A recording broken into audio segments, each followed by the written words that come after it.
사랑하는 여러분, 오늘 여러분의 삶은 안녕하신가요? 고요한 호수 같을 때도 있지만 때로는 예고 없이 불어닥치는 것엔 폭풍의 뿌리째 흔들리는 거목처럼 위태롭게 느껴질 때도 있을 것입니다. 직장에서의 어려움, 예측할 수 없는 경제 상황, 어그러진 인간관계, 혹은 내면의 깊은 고뇌 속에서 세상 전체가 나를 중심으로 흔들리는 것 같은 순간들을 우리는 마주하곤 합니다. 오늘 우리는 바로 그 흔들림의 한가운데서 어떻게 굳건히 서 있을 수 있는지에 대한 지혜를 나누고자 합니다. 이 이야기가 여러분의 마음에 깊은 울림을 준다면 좋아요와 공유를 통해 더 많은 이들에게 하나님의 은혜를 전하는 통로가 되어 주십시오. 구독은 저희가 이 귀한 사명을 계속 이어가는 데 큰 힘이 됩니다. 이 채널을 통해 주님의 축복이 여러분의 삶에 가득하기를 소망합니다. 자, 이제 시간의 강을 거슬러 올라가 세상이 송두리째 흔들리는 상황 속에서도 결코 무너지지 않았던 한 청년의 이야기 속으로 들어가 보겠습니다. 우리의 신앙적 성숙도는 찬양 집회에서 뜨거운 감동으로 충만할 때 얼마나 높이 뛰는가로 측정되지 않습니다. 진정한 영적 성숙의 척도는 일주일 내내 하나님의 임재가 느껴지지 않는 막막한 현실 속에서 얼마나 올곧게 걸어가는가에 달려 있습니다. 때로 우리 삶에 닥쳐오는 문제들은 더 큰 성공을 위한 하나님의 준비 과정일 수 있습니다. 이 모든 것은 결국 믿음의 문제로 귀결됩니다. 당신은 하나님을 신뢰하시겠습니까? 하나님께서는 바로 그 문제를 사용하여 우리를 다른 사람의 기대와 평가로부터 그리고 우리를 얽매는 수많은 족쇄로부터 자유롭게 하기를 원하십니다. 오늘날 우리가 사는 세상을 한번 둘러보십시오. 건강한 사회를 지탱하던 가치들이 송두리째 뒤집힌 것처럼 보이지 않으십니까? 마치 모든 것이 거꾸로 안팎이 뒤바뀐 듯한 혼란의 시대입니다. 수천 년 전 이사야 선지자는 이미 이러한 시대에 대해 엄중히 경고했습니다. 한 사회를 건강하게 만들었던 근본적인 가치들이 뒤집힐 때 그 문화는 붕괴를 향해 나아갈 수밖에 없다고 말입니다. 성경 이사야서 5장 20절은 이렇게 말씀합니다. 악을 선하다 하며 선을 악하다 하고 흑암으로 광명을 삼으며 광명으로 흑암을 삼는 자들은 화 있을진저. 쓴 것으로 단 것을 삼으며 단 것으로 쓴 것을 삼는 자들은 화 있을진저. 선과 악, 빛과 어둠, 옳고 그름의 기준이 무너진 사회는 결코 오래 지속될 수 없다는 경고입니다. 사랑하는 여러분, 이 비극적인 예언은 약 2600년 전 고대 이스라엘 민족에게 실제로 일어났던 역사입니다. 당시 이스라엘은 극심한 도덕적 타락과 사회적 불애, 그리고 하나님을 등진 우상 숭배에 깊이 빠져 있었습니다. 오늘날 우리 사회의 모습과 겹쳐 보이지 않으십니까? 하나님이 아닌 다른 것을 더 숭배하고 약자를 부당하게 대하며 부도덕이 만연한 세상 말입니다. 그 시대에는 예레미야, 에스겔, 스바냐와 같은 위대한 선지자들이 있었습니다. 훗날 우리가 이야기의 주인공으로 만날 다니엘은 이 모든 일이 벌어질 당시 이제 갓10대 소년이었습니다. 선지자들은 한 목소리로 외쳤습니다. 우리가 정신을 차리고 돌이키지 않는다면 이 자유를 모두 잃게 될 것입니다. 그들은 이스라엘 민족을 향한 하나님의 진노를 끊임없이 경고했습니다. 그리고 마침내 역사의 거대한 수레바퀴가 움직이기 시작했습니다. 기원전 600년경 당시 세계 최강대국이었던 바빌론 제국의 느부갓네살 황제가 이스라엘을 침공했습니다. 그는 수도 예루살렘을 철저히 파괴했고 이스라엘 백성 중 4분의 1에 달하는 사람들을 전쟁포로로 삼아 오늘날의 이라크 지역인 바빌론으로 끌고 갔습니다. 그들은 무려 70년 동안이나 포로 생활을 해야 했습니다. 하나님의 말씀에 귀 기울이지 않은 대가로 자유를 잃어버린 처참한 재앙이었습니다. 그 당시 아삽이라는 또 다른 인물이 있었습니다. 그는 선지자는 아니었지만 시편의 12편을 쓴 위대한 작곡가였습니다. 그는 시편 82편에서 불의하고 부패한 지도자들을 향한 하나님의 마음을 이렇게 노래했습니다. 하나님은 하나님의 회 가운데에 서시며 재판장들 중에서 재판하시느니라. 너희가 불공평한 판단을 하며 악인의 납보기를 언제까지 하려느냐. 가난한 자와 고아를 위하여 판단하며 곤란한 자와 빈궁한 자에게 공의를 베풀지며 지도자들은 무지하고 깨달음이 없어 흑암 중에 왕래하니 땅의 모든 터가 흔들리도다. 땅의 모든 터가 흔들리도다. 이 구절이 오늘날 뉴스 헤드라인처럼 들리지 않으십니까? 경제의 기반이 흔들리고 사회 시스템이 흔들리고 우리의 자유와 양심, 신앙의 가치마저 흔들리고 있습니다. 가정과 교육, 도덕과 윤리의 기초마저 뿌리째 흔들리는 시대를 우리는 살아가고 있습니다. 하지만 저는 절망과 암울한 미래만을 이야기하기 위해 이 자리에 선 것이 아닙니다. 성경은 결코 파멸의 책이 아니기 때문입니다. 성경은 해답의 책입니다. 하나님께서는 세상이 아무리 악해지고 문화가 쇠퇴하더라도 급변하는 세상 속에서 우리가 단지 살아남는 것을 넘어 번성하고 마침내 성공하기를 원하십니다. 그래서 우리는 오늘부터 구약의 위대한 책 다니엘서를 통해 흔들리지 않는 삶에 대한 여정을 시작하려 합니다. 세상이 우리에게 어떤 시련을 던지든 그 속에서 번영하는 법을 배우게 될 것입니다. 이 모든 이야기는 다니엘이라는 한 어린 소년에게서 시작됩니다. 다니엘서의 저자인 다니엘은 이야기가 시작될 때 유명한 선지자가 아니었습니다. 그는 15세부터 85세에 이르기까지 그의 인생 70년을 아우르는 이 기록을 남겼습니다. 그는 전쟁포로로 비참하게 삶을 시작했지만 70년 후에는 자신의 고결함을 잃지 않은 채 당시 세계 최강 제국에서 황제 다음 가는 권력자가 되었습니다. 이는 모든 세대와 모든 삶의 단계에 있는 우리 모두에게 놀라운 교훈을 주는 이야기입니다.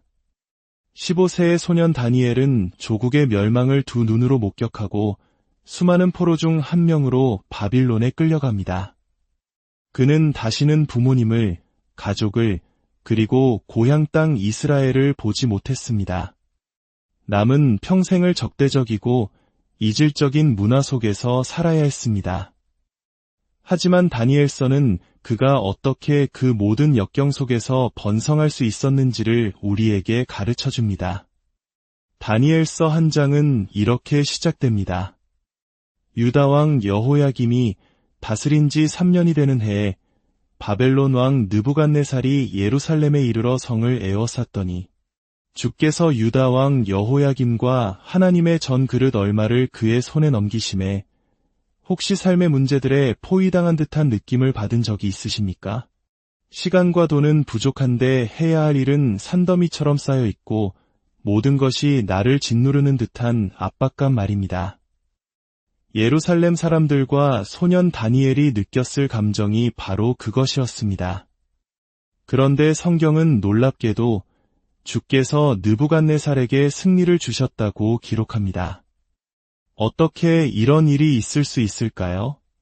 느부갓네살은 경건한 인물이 아니었습니다. 그는 이교도였습니다. 하지만 성경은 종종 하나님께서 당신의 자녀를 훈련시키시기 위해 이교도 지도자들을 사용하신다고 말씀합니다. 바로와 고레스, 다리오 왕의 경우처럼 말입니다. 느부갓네살은 승리한 후 예루살렘 성전에서 가장 거룩한 기물들을 빼앗아 바빌론에 있는 자신의 이교도 신전에 전시했습니다. 보아라, 우리의 신이 너희의 신보다 강하다고 과시하는 행위였습니다. 또한 그는 유다의 청년들 중 가장 뛰어나고 가장 잘생기고 가장 똑똑한 이들을 왕궁으로 데려오라고 명령했습니다. 다니엘도 그 중 한 명이었습니다. 느부갓네살이 원했던 인재상은 오늘날 우리 사회가 중시하는 가치와 놀랍도록 닮아 있습니다. 아름다운 외모, 뛰어난 두뇌, 그리고 강력한 힘. 외모, 학력, 운동 능력이 전부인 세상. 이것은 결코 새로운 가치관이 아닙니다. 그렇게 끌려온 유대인 10대 소년들은 3년간의 철저한 문화-동화 교육, 즉 세뇌 교육을 받게 됩니다. 그들은 바빌론의 언어와 문학을 배워야 했고 바빌론의 음식만을 먹어야 했습니다. 그리고 그들의 정체성을 완전히 지우기 위해 바빌론식의 새로운 이름이 주어졌습니다. 다니엘은 벨드사살로, 그의 세 친구 하나냐는 사드락, 미사엘은 메삭, 아사랴는 아벳느고로 불리게 되었습니다. 이것은 유대인 청년들을 체계적으로 재프로그래밍하는 과정이었습니다. 너희는 더 이상 유대인이 아니다. 너희의 과거는 끝났다. 이제 너희는 바빌론 사람이다. 자, 여러분이 15세 소년의 입장이라면 당신의 삶이 송두리째 흔들렸다고 말하지 않겠습니까? 부모님과 영원히 이별하고 이름과 정체성마저 빼앗긴 채 낯선 땅에 던져졌습니다. 그러나 삶의 기반이 뿌리째 흔들렸음에도 불구하고 15세 소년 다니엘은 위대한 하나님의 사람으로 성장했습니다. 그는 성경에서 가장 위대한 선지자 중 한 명이 되었습니다. 적대적인 문화 속에서도 자신의 믿음과 고결함을 굳건히 지키며 계속해서 승진을 거듭했습니다. 그는 세 개의 제국과 여러 황제를 거치면서도 살아남았고 그중 2명의 이교도 황제 느부갓네살과 고레스를 하나님께로 인도하기까지 했습니다. 85세에 은퇴했을 때조차 제국에 큰 문제가 생기자 황제는 그를 다시 불러내어 제국의 2인자로 삼았습니다. 이것은 반지의 제왕이나 스타워즈보다 더 위대한 실화입니다. 이 놀라운 이야기를 통해 우리는 우리와 신념이 다른 사람들 속에서 어떻게 생존하고 번성하며 성공할 수 있는지를 배우게 될 것입니다. 그렇다면 당신의 세상이 흔들릴 때 무엇을 해야 할까요? 기반이 불안정하고 무엇이 위인지 아래인지조차 알 수 없을 때 우리는 어떻게 해야 할까요? 오늘 3가지 간단한 제안으로 이 여정을 시작하겠습니다. 첫째, 역경에 놀라지 마십시오.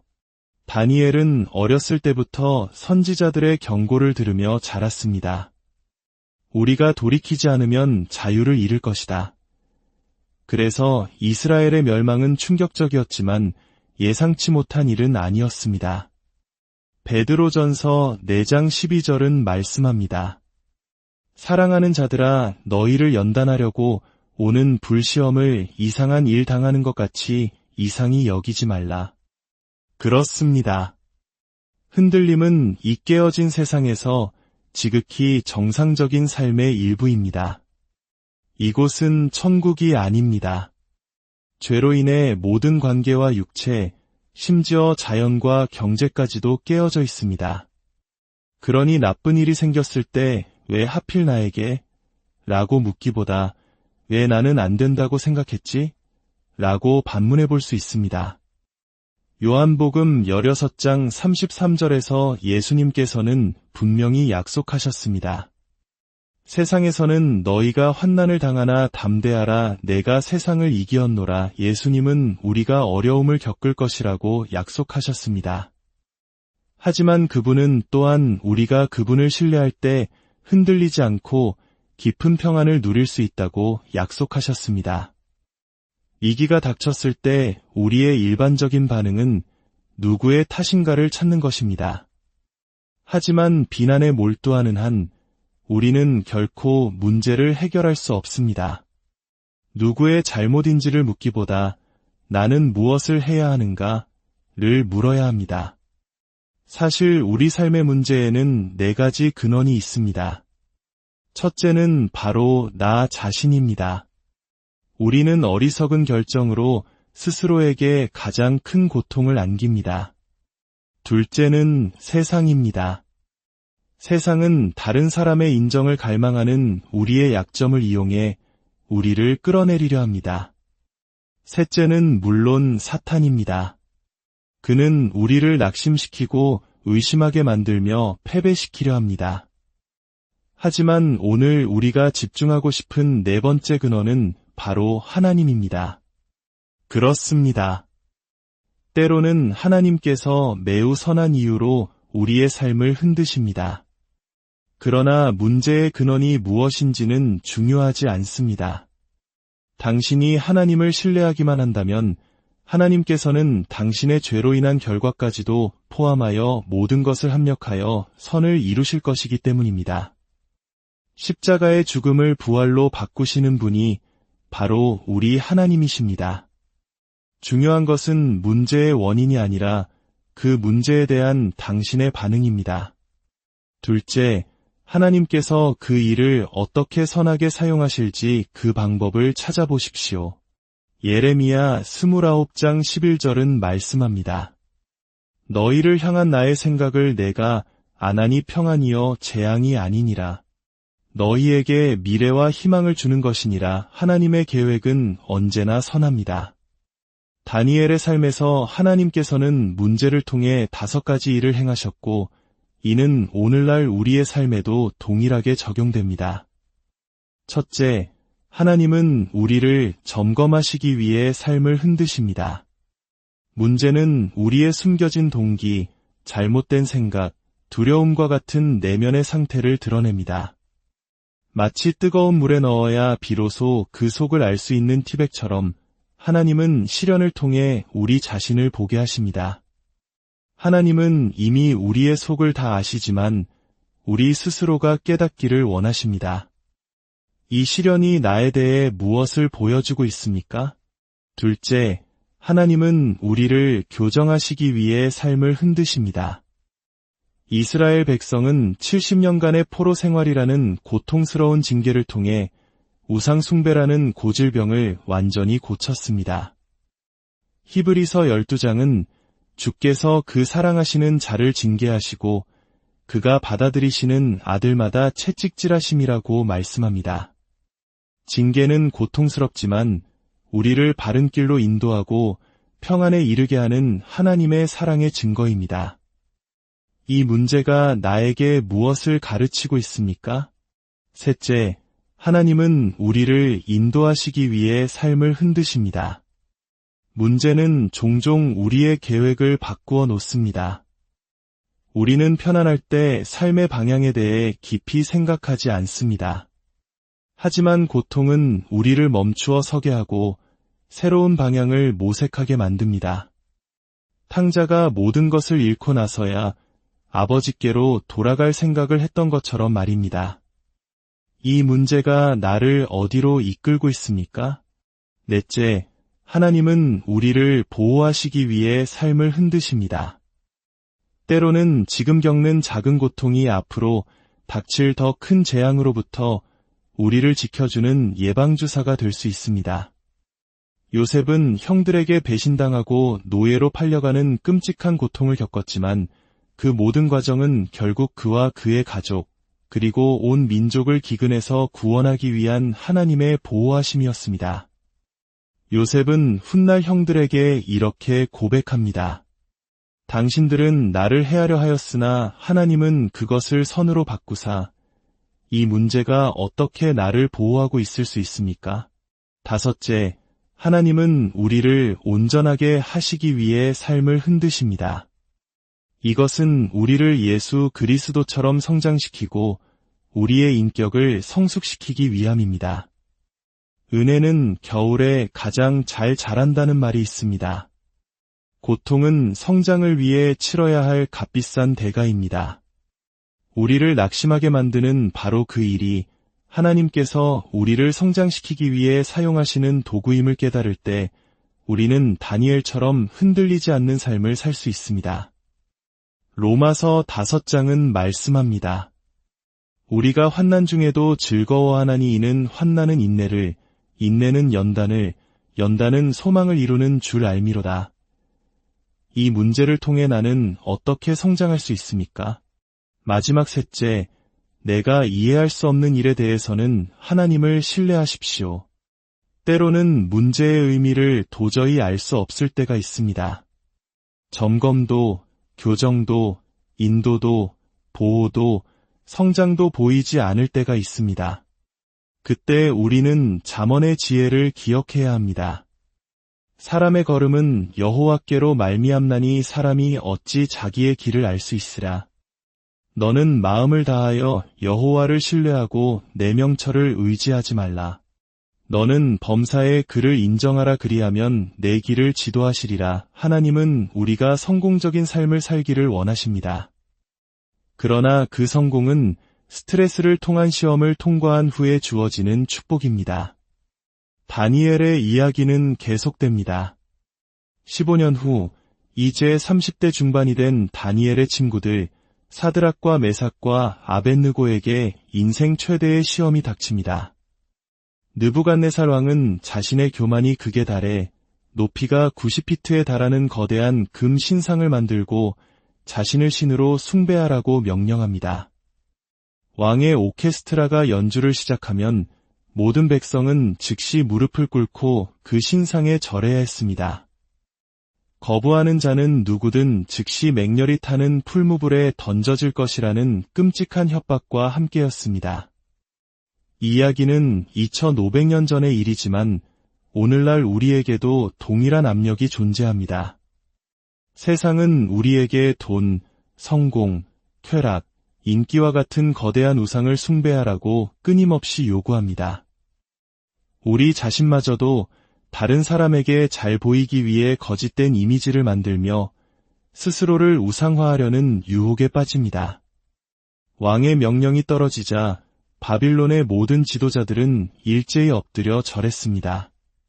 그러나 단 세 사람 사드락과 메삭과 아벳느고는 굳건히 서 있었습니다. 그들은 다른 신들을 내게 두지 말라, 너를 위하여 새긴 우상을 만들지 말고 그것들에게 절하지 말며 그것들을 섬기지 말라는 10계명의 첫 2계명을 목숨처럼 지켰습니다. 사실 그들의 조상들이 바로 이 우상 숭배의 죄 때문에 나라를 잃고 이곳 바빌론까지 끌려왔다는 사실을 그들은 잊지 않았습니다. 이 모습을 본 일부 관리들은 시기와 질투심에 불타 그들을 왕에게 고발했습니다. 분노에 찬 느부갓네살 왕은 그들에게 마지막 기회를 줍니다. 지금이라도 절하면 모든 것을 용서하겠다.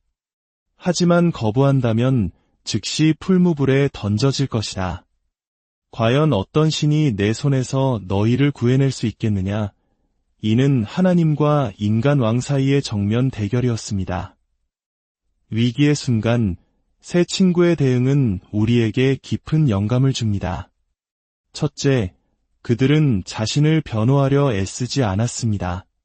느부갓네살이여, 우리가 이 일에 대하여 왕에게 대답할 필요가 없나이다.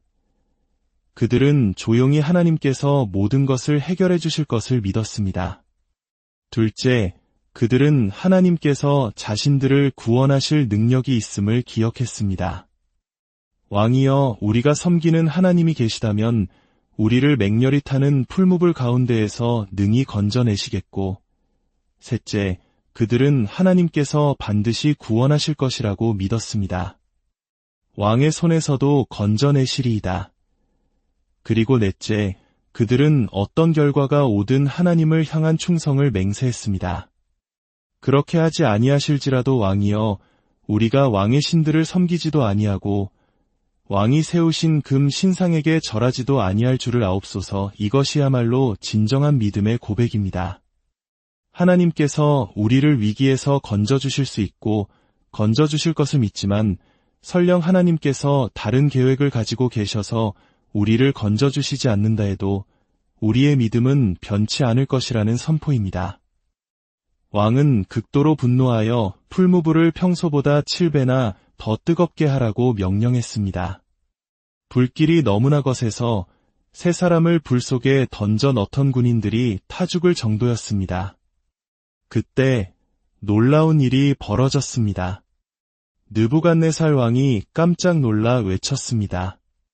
우리가 묶어서 불 속에 던진 사람은 3명이 아니었더냐?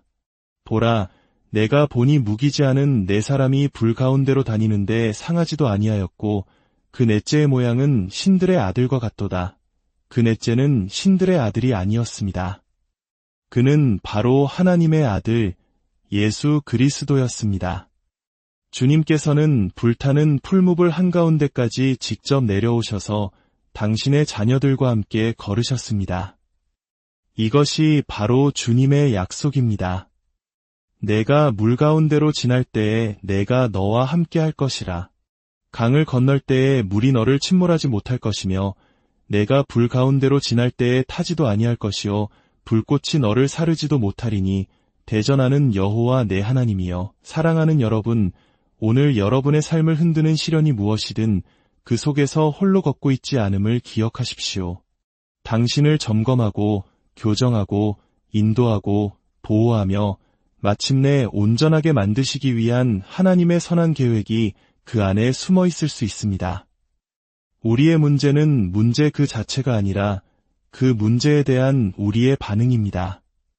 우리가 이해할 수 없는 상황 속에서도 하나님을 신뢰할 때 주님께서는 우리의 풀무불 속으로 직접 들어오셔서 우리와 함께 걸어주실 것입니다. 주님의 평안이 여러분과 함께하기를 간절히 사랑하는 여러분, 오늘 여러분의 삶은 안녕하신가요? 고요한 호수 같을 때도 있지만 때로는 예고 없이 불어닥치는 것엔 폭풍의 뿌리째 흔들리는 거목처럼 위태롭게 느껴질 때도 있을 것입니다. 직장에서의 어려움, 예측할 수 없는 경제 상황, 어그러진 인간관계, 혹은 내면의 깊은 고뇌 속에서 세상 전체가 나를 중심으로 흔들리는 것 같은 순간들을 우리는 마주하곤 합니다. 오늘 우리는 바로 그 흔들림의 한가운데서 어떻게 굳건히 서 있을 수 있는지에 대한 지혜를 나누고자 합니다. 이 이야기가 여러분의 마음에 깊은 울림을 준다면 좋아요와 공유를 통해 더 많은 이들에게 하나님의 은혜를 전하는 통로가 되어 주십시오. 구독은 저희가 이 귀한 사명을 계속 이어가는 데 큰 힘이 됩니다. 이 채널을 통해 주님의 축복이 여러분의 삶에 가득하기를 소망합니다. 자, 이제 시간의 강을 거슬러 올라가 세상이 송두리째 흔들리는 상황 속에서도 결코 무너지지 않았던 한 청년의 이야기 속으로 들어가 보겠습니다. 우리의 신앙적 성숙도는 찬양 집회에서 뜨거운 감동으로 충만할 때 얼마나 높이 뛰는가로 측정되지 않습니다. 진정한 영적 성숙의 척도는 일주일 내내 하나님의 임재가 느껴지지 않는 막막한 현실 속에서 얼마나 올곧게 걸어가는가에 달려 있습니다. 때로 우리 삶에 닥쳐오는 문제들은 더 큰 성공을 위한 하나님의 준비 과정일 수 있습니다. 이 모든 것은 결국 믿음의 문제로 귀결됩니다. 당신은 하나님을 신뢰하시겠습니까? 하나님께서는 바로 그 문제를 사용하여 우리를 다른 사람의 기대와 평가로부터 그리고 우리를 얽매는 수많은 족쇄로부터 자유롭게 하기를 원하십니다. 오늘날 우리가 사는 세상을 한번 둘러보십시오. 건강한 사회를 지탱하던 가치들이 송두리째 뒤집힌 것처럼 보이지 않으십니까? 마치 모든 것이 거꾸로 안팎이 뒤바뀐 듯한 혼란의 시대입니다. 수천 년 전 이사야 선지자는 이미 이러한 시대에 대해 엄중히 경고했습니다. 한 사회를 건강하게 만들었던 근본적인 가치들이 뒤집힐 때 그 문화는 붕괴를 향해 나아갈 수밖에 없다고 말입니다. 성경 이사야서 5장 20절은 이렇게 말씀합니다. 악을 선하다 하며 선을 악하다 하고 흑암으로 광명을 삼으며 광명으로 흑암을 삼는 자들은 화 있을진저. 쓴 것으로 단 것을 삼으며 단 것으로 쓴 것을 삼는 자들은 화 있을진저. 선과 악, 빛과 어둠, 옳고 그름의 기준이 무너진 사회는 결코 오래 지속될 수 없다는 경고입니다. 사랑하는 여러분, 이 비극적인 예언은 약 2600년 전 고대 이스라엘 민족에게 실제로 일어났던 역사입니다. 당시 이스라엘은 극심한 도덕적 타락과 사회적 불애, 그리고 하나님을 등진 우상 숭배에 깊이 빠져 있었습니다. 오늘날 우리 사회의 모습과 겹쳐 보이지 않으십니까? 하나님이 아닌 다른 것을 더 숭배하고 약자를 부당하게 대하며 부도덕이 만연한 세상 말입니다. 그 시대에는 예레미야, 에스겔, 스바냐와 같은 위대한 선지자들이 있었습니다. 훗날 우리가 이야기의 주인공으로 만날 다니엘은 이 모든 일이 벌어질 당시 이제 가십대 소년이었습니다. 선지자들은 한 목소리로 외쳤습니다. 우리가 정신을 차리고 돌이키지 않는다면 이 자유를 모두 잃게 될 것입니다. 그들은 이스라엘 민족을 향한 하나님의 진노를 끊임없이 경고했습니다. 그리고 마침내 역사의 거대한 수레바퀴가 움직이기 시작했습니다. 기원전 600년경 당시 세계 최강대국이었던 바빌론 제국의 느부갓네살 황제가 이스라엘을 침공했습니다. 그는 수도 예루살렘을 철저히 파괴했고 이스라엘 백성 중 4분의 1에 달하는 사람들을 전쟁포로로 삼아 오늘날의 이라크 지역인 바빌론으로 끌고 갔습니다. 그들은 무려 70년 동안이나 포로 생활을 해야 했습니다. 하나님의 말씀에 귀 기울이지 않은 대가로 자유를 잃어버린 처참한 재앙이었습니다. 그 당시 아삽이라는 또 다른 인물이 있었습니다. 그는 선지자는 아니었지만 시편의 12편을 쓴 위대한 작곡가였습니다. 그는 시편 82편에서 불의하고 부패한 지도자들을 향한 하나님의 마음을 이렇게 노래했습니다. 하나님은 하나님의 회 가운데에 서시며 재판장들 중에서 재판하시느니라. 너희가 불공평한 판단을 하며 악인의 납보기를 언제까지 하려느냐. 가난한 자와 고아를 위하여 판단하며 곤란한 자와 빈궁한 자에게 공의를 베풀지며 지도자들은 무지하고 깨달음이 없어 흑암 중에 왕래하니 땅의 모든 터가 흔들리도다. 땅의 모든 터가 흔들리도다. 이 구절이 오늘날 뉴스 헤드라인처럼 들리지 않으십니까? 경제의 기반이 흔들리고 사회 시스템이 흔들리고 우리의 자유와 양심, 신앙의 가치마저 흔들리고 있습니다. 가정과 교육, 도덕과 윤리의 기초마저 뿌리째 흔들리는 시대를 우리는 살아가고 있습니다. 하지만 저는 절망과 암울한 미래만을 이야기하기 위해 이 자리에 선 것이 아닙니다. 성경은 결코 파멸의 책이 아니기 때문입니다. 성경은 해답의 책입니다. 하나님께서는 세상이 아무리 악해지고 문화가 쇠퇴하더라도 급변하는 세상 속에서 우리가 단지 살아남는 것을 넘어 번성하고 마침내 성공하기를 원하십니다. 그래서 우리는 오늘부터 구약의 위대한 책 다니엘서를 통해 흔들리지 않는 삶에 대한 여정을 시작하려 합니다. 세상이 우리에게 어떤 시련을 던지든 그 속에서 번영하는 법을 배우게 될 것입니다. 이 모든 이야기는 다니엘이라는 한 어린 소년에게서 시작됩니다.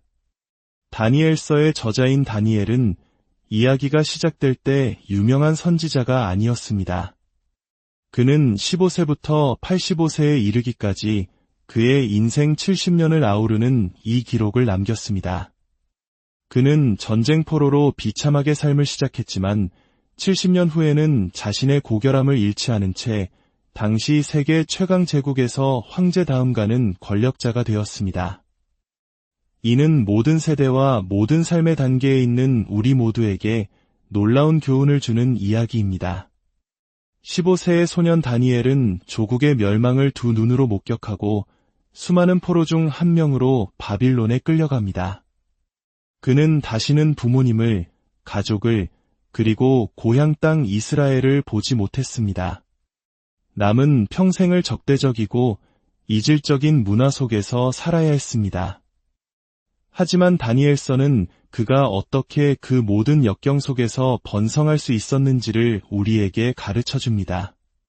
다니엘서 한 장은 이렇게 시작됩니다.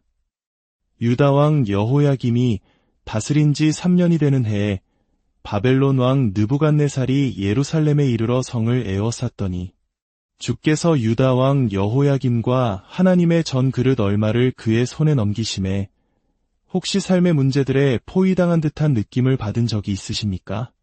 시간과 돈은 부족한데 해야 할 일은 산더미처럼 쌓여 있고 모든 것이 나를 짓누르는 듯한 압박감 말입니다.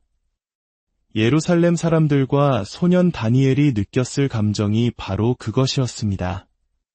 그런데 성경은 놀랍게도 주께서 느부갓네살에게 승리를 주셨다고 기록합니다. 어떻게 이런 일이 있을 수 있을까요?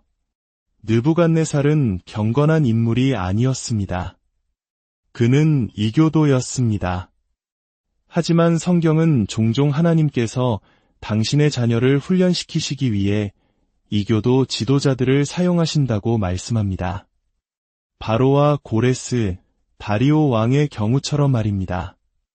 느부갓네살은 승리한 후 예루살렘 성전에서 가장 거룩한 기물들을 빼앗아 바빌론에 있는 자신의 이교도 신전에 전시했습니다. 보아라, 우리의 신이 너희의 신보다 강하다고 과시하는 행위였습니다. 또한 그는 유다의 청년들 중 가장 뛰어나고 가장 잘생기고 가장 똑똑한 이들을 왕궁으로 데려오라고 명령했습니다. 다니엘도 그 중 한 명이었습니다. 느부갓네살이 원했던 인재상은 오늘날 우리 사회가 중시하는 가치와 놀랍도록 닮아 있습니다. 아름다운 외모, 뛰어난 두뇌, 그리고 강력한 힘, 외모, 학력, 운동 능력이 전부인 세상. 이것은 결코 새로운 가치관이 아닙니다. 그렇게 끌려온 유대인 10대 소년들은 3년간의 철저한 문화-동화 교육, 즉 세뇌 교육을 받게 됩니다. 그들은 바빌론의 언어와 문학을 배워야 했고 바빌론의 음식만을 먹어야 했습니다.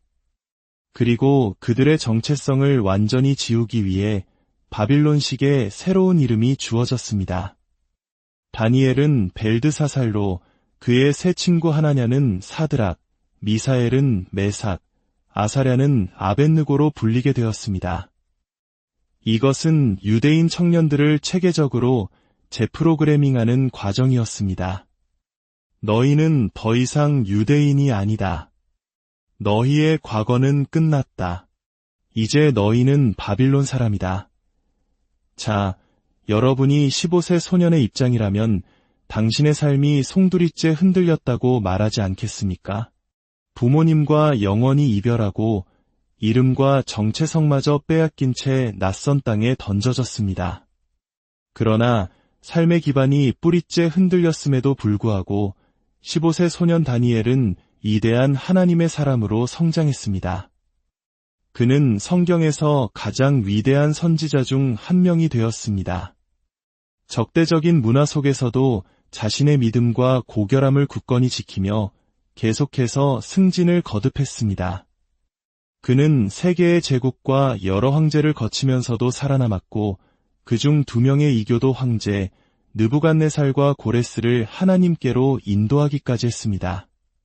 85세에 은퇴했을 때조차 제국에 큰 문제가 생기자 황제는 그를 다시 불러내어 제국의 2인자로 삼았습니다. 이것은 반지의 제왕이나 스타워즈보다 더 위대한 실화입니다.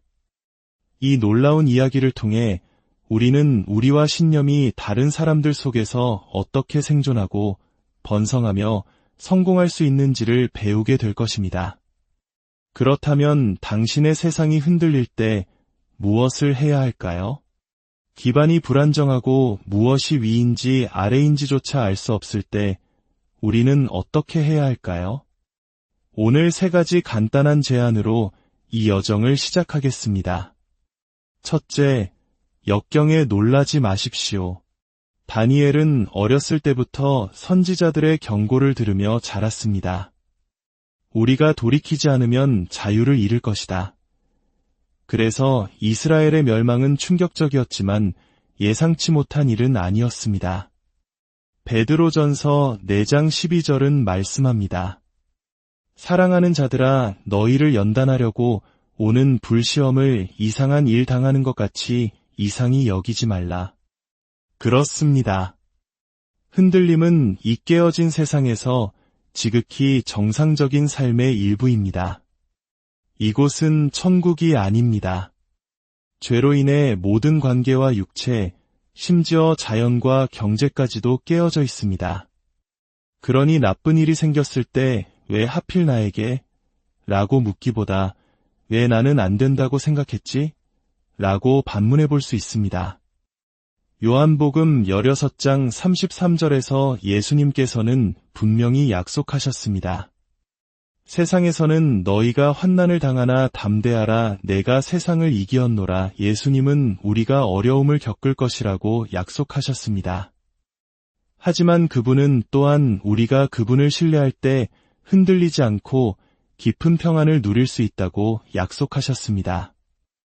위기가 닥쳤을 때 우리의 일반적인 반응은 누구의 탓인가를 찾는 것입니다. 하지만 비난에 몰두하는 한 우리는 결코 문제를 해결할 수 없습니다. 누구의 잘못인지를 묻기보다 나는 무엇을 해야 하는가를 물어야 합니다. 사실 우리 삶의 문제에는 4가지 근원이 있습니다. 첫째는 바로 나 자신입니다. 우리는 어리석은 결정으로 스스로에게 가장 큰 고통을 안깁니다. 둘째는 세상입니다. 세상은 다른 사람의 인정을 갈망하는 우리의 약점을 이용해 우리를 끌어내리려 합니다. 셋째는 물론 사탄입니다. 그는 우리를 낙심시키고 의심하게 만들며 패배시키려 합니다. 하지만 오늘 우리가 집중하고 싶은 4번째 근원은 바로 하나님입니다. 그렇습니다. 때로는 하나님께서 매우 선한 이유로 우리의 삶을 흔드십니다. 그러나 문제의 근원이 무엇인지는 중요하지 않습니다. 당신이 하나님을 신뢰하기만 한다면 하나님께서는 당신의 죄로 인한 결과까지도 포함하여 모든 것을 합력하여 선을 이루실 것이기 때문입니다. 십자가의 죽음을 부활로 바꾸시는 분이 바로 우리 하나님이십니다. 중요한 것은 문제의 원인이 아니라 그 문제에 대한 당신의 반응입니다. 둘째, 하나님께서 그 일을 어떻게 선하게 사용하실지 그 방법을 찾아보십시오. 예레미야 29장 11절은 말씀합니다. 너희를 향한 나의 생각을 내가 아나니 평안이여 재앙이 아니니라. 너희에게 미래와 희망을 주는 것이니라. 하나님의 계획은 언제나 선합니다. 다니엘의 삶에서 하나님께서는 문제를 통해 5가지 일을 행하셨고 이는 오늘날 우리의 삶에도 동일하게 적용됩니다. 첫째, 하나님은 우리를 점검하시기 위해 삶을 흔드십니다. 문제는 우리의 숨겨진 동기, 잘못된 생각, 두려움과 같은 내면의 상태를 드러냅니다. 마치 뜨거운 물에 넣어야 비로소 그 속을 알 수 있는 티백처럼 하나님은 시련을 통해 우리 자신을 보게 하십니다. 하나님은 이미 우리의 속을 다 아시지만 우리 스스로가 깨닫기를 원하십니다. 이 시련이 나에 대해 무엇을 보여주고 있습니까? 둘째, 하나님은 우리를 교정하시기 위해 삶을 흔드십니다.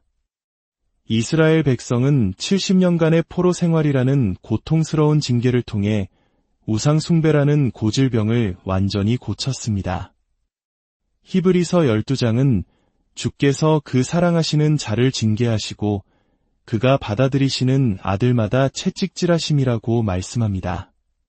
징계는 고통스럽지만 우리를 바른 길로 인도하고 평안에 이르게 하는 하나님의 사랑의 증거입니다. 이 문제가 나에게 무엇을 가르치고 있습니까? 셋째, 하나님은 우리를 인도하시기 위해 삶을 흔드십니다. 문제는 종종 우리의 계획을 바꾸어 놓습니다. 우리는 편안할 때 삶의 방향에 대해 깊이 생각하지 않습니다. 하지만 고통은 우리를 멈추어 서게 하고 새로운 방향을 모색하게 만듭니다. 탕자가 모든 것을 잃고 나서야 아버지께로 돌아갈 생각을 했던 것처럼 말입니다. 이 문제가 나를 어디로 이끌고 있습니까? 넷째, 하나님은 우리를 보호하시기 위해 삶을 흔드십니다. 때로는 지금 겪는 작은 고통이 앞으로 닥칠 더 큰 재앙으로부터 우리를 지켜주는 예방주사가 될 수 있습니다. 요셉은 형들에게 배신당하고 노예로 팔려가는 끔찍한 고통을 겪었지만 그 모든 과정은 결국 그와 그의 가족, 그리고 온 민족을 기근에서 구원하기 위한 하나님의 보호하심이었습니다. 요셉은 훗날 형들에게 이렇게 고백합니다. 당신들은 나를 해하려 하였으나 하나님은 그것을 선으로 바꾸사 이 문제가 어떻게 나를 보호하고 있을 수 있습니까? 다섯째, 하나님은 우리를 온전하게 하시기 위해 삶을 흔드십니다. 이것은 우리를 예수 그리스도처럼 성장시키고 우리의 인격을 성숙시키기 위함입니다. 은혜는 겨울에 가장 잘 자란다는 말이 있습니다. 고통은 성장을 위해 치러야 할 값비싼 대가입니다.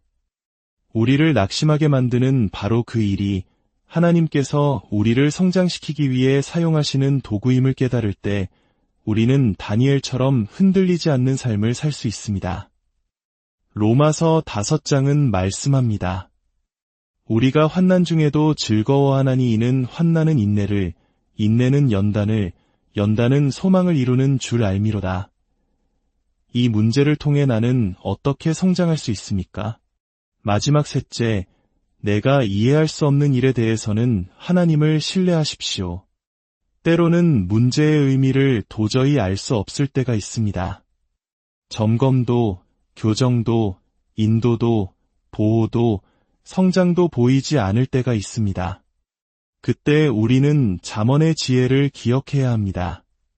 사람의 걸음은 여호와께로 말미암나니 사람이 어찌 자기의 길을 알 수 있으랴. 너는 마음을 다하여 여호와를 신뢰하고 내 명철을 의지하지 말라. 너는 범사에 그를 인정하라 그리하면 내 길을 지도하시리라. 하나님은 우리가 성공적인 삶을 살기를 원하십니다. 그러나 그 성공은 스트레스를 통한 시험을 통과한 후에 주어지는 축복입니다. 다니엘의 이야기는 계속됩니다. 15년 후 이제 30대 중반이 된 다니엘의 친구들 사드락과 메삭과 아벳느고에게 인생 최대의 시험이 닥칩니다. 느부갓네살 왕은 자신의 교만이 극에 달해 높이가 90피트에 달하는 거대한 금 신상을 만들고 자신을 신으로 숭배하라고 명령합니다. 왕의 오케스트라가 연주를 시작하면 모든 백성은 즉시 무릎을 꿇고 그 신상에 절해야 했습니다. 거부하는 자는 누구든 즉시 맹렬히 타는 풀무불에 던져질 것이라는 끔찍한 협박과 함께였습니다. 이 이야기는 2500년 전의 일이지만 오늘날 우리에게도 동일한 압력이 존재합니다. 세상은 우리에게 돈, 성공, 쾌락, 인기와 같은 거대한 우상을 숭배하라고 끊임없이 요구합니다. 우리 자신마저도 다른 사람에게 잘 보이기 위해 거짓된 이미지를 만들며 스스로를 우상화하려는 유혹에 빠집니다. 왕의 명령이 떨어지자 바빌론의 모든 지도자들은 일제히 엎드려 절했습니다. 그러나 단 3사람 사드락과 메삭과 아벳느고는 굳건히 서 있었습니다. 그들은 다른 신들을 내게 두지 말라, 너를 위하여 새긴 우상을 만들지 말고 그것들에게 절하지 말며 그것들을 섬기지 말라는 10계명의 첫 2계명을 목숨처럼 지켰습니다. 사실 그들의 조상들이 바로 이 우상 숭배의 죄 때문에 나라를 잃고 이곳 바빌론까지 끌려왔다는 사실을 그들은 잊지 않았습니다. 이 모습을 본 일부 관리들은 시기와 질투심에 불타 그들을 왕에게 고발했습니다. 분노에 찬 느부갓네살 왕은 그들에게 마지막 기회를 줍니다. 지금이라도 절하면 모든 것을 용서하겠다. 하지만 거부한다면 즉시 풀무불에 던져질 것이다. 과연 어떤 신이 내 손에서 너희를 구해낼 수 있겠느냐? 이는 하나님과 인간 왕 사이의 정면 대결이었습니다. 위기의 순간 새 친구의 대응은 우리에게 깊은 영감을 줍니다. 첫째, 그들은 자신을 변호하려 애쓰지 않았습니다. 느부갓네살이여, 우리가 이 일에 대하여 왕에게 대답할 필요가 없나이다. 그들은 조용히 하나님께서 모든 것을 해결해 주실 것을 믿었습니다. 둘째, 그들은 하나님께서 자신들을 구원하실 능력이 있음을 기억했습니다. 왕이여, 우리가 섬기는 하나님이 계시다면 우리를 맹렬히 타는 풀무불 가운데에서 능히 건져내시겠고, 셋째, 그들은 하나님께서 반드시 구원하실 것이라고 믿었습니다. 왕의 손에서도 건져내시리이다. 그리고 넷째, 그들은 어떤 결과가 오든 하나님을 향한 충성을 맹세했습니다. 그렇게 하지 아니하실지라도 왕이여, 우리가 왕의 신들을 섬기지도 아니하고 왕이 세우신 금 신상에게 절하지도 아니할 줄을 아옵소서. 이것이야말로 진정한 믿음의 고백입니다.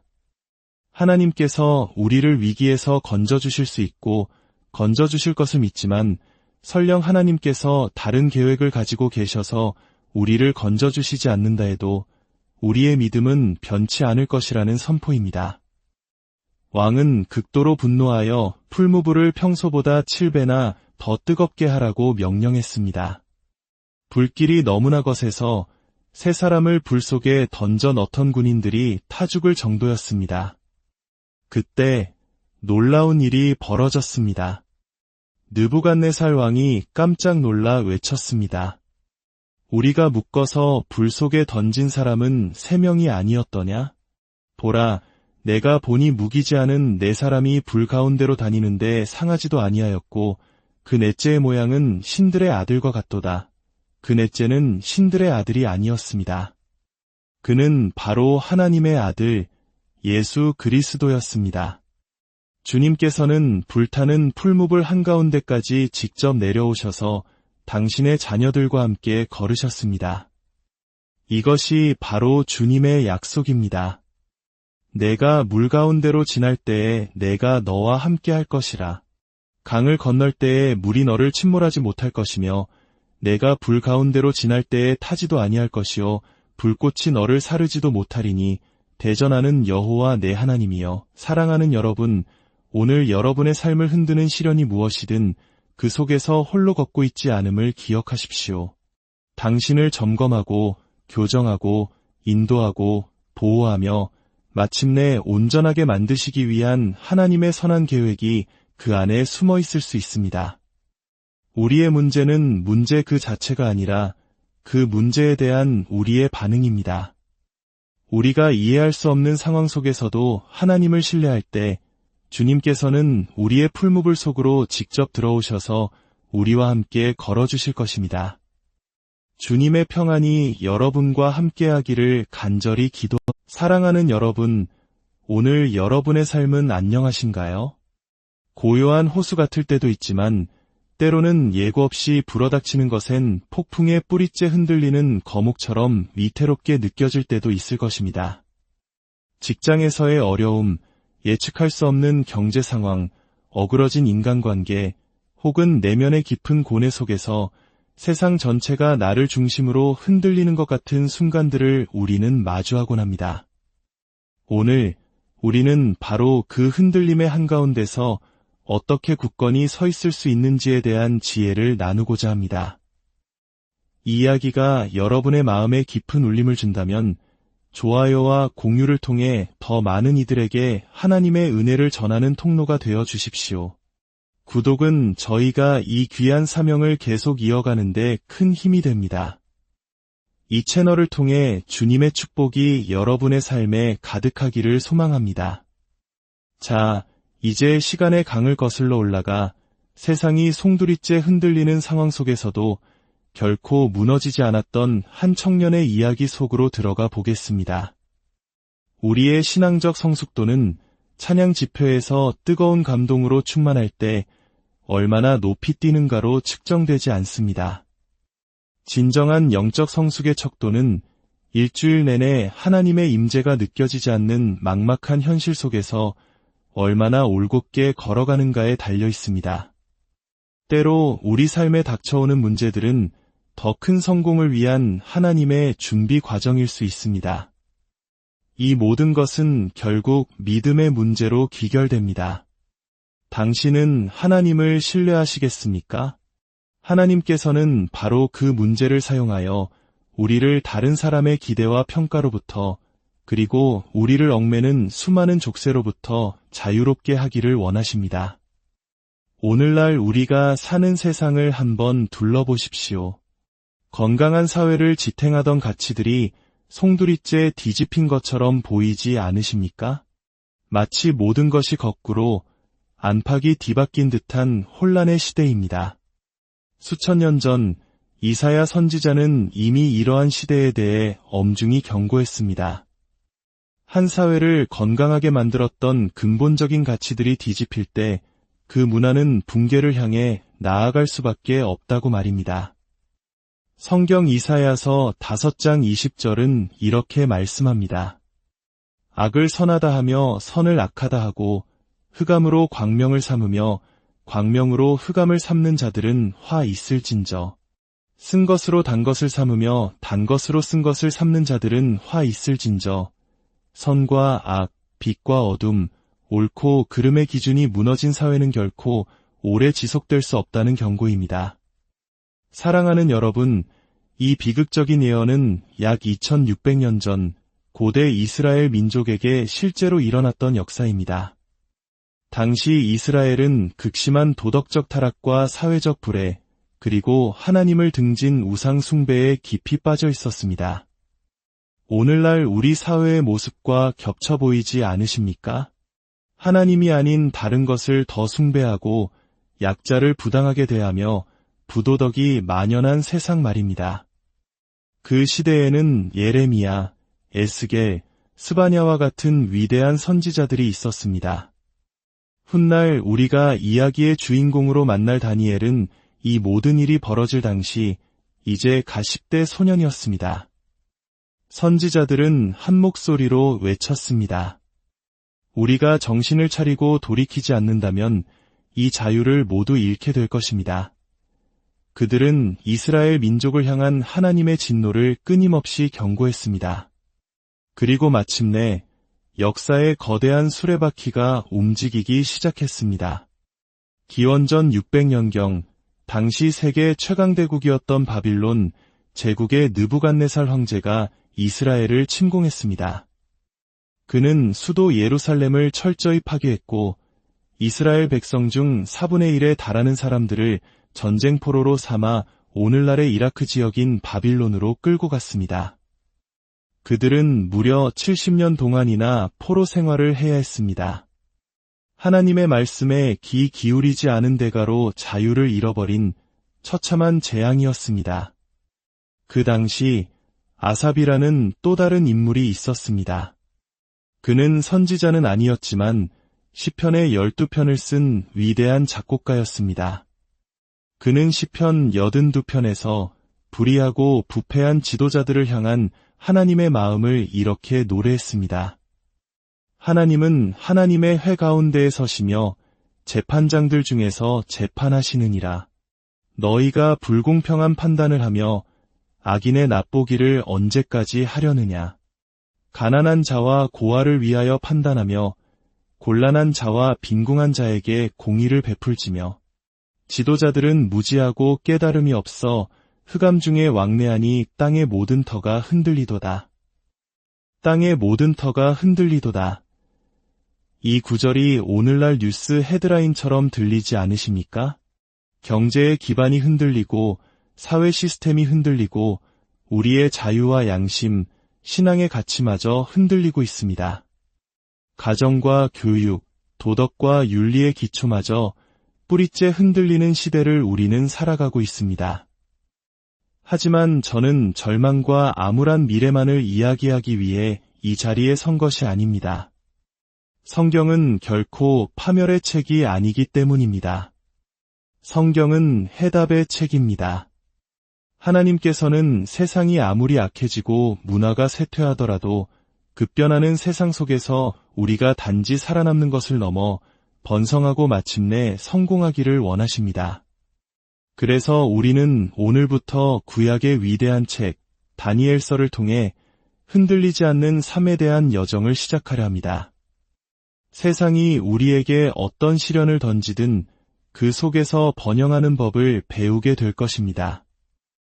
이 모든 이야기는 다니엘이라는 한 어린 소년에게서 시작됩니다. 다니엘서의 저자인 다니엘은 이야기가 시작될 때 유명한 선지자가 아니었습니다.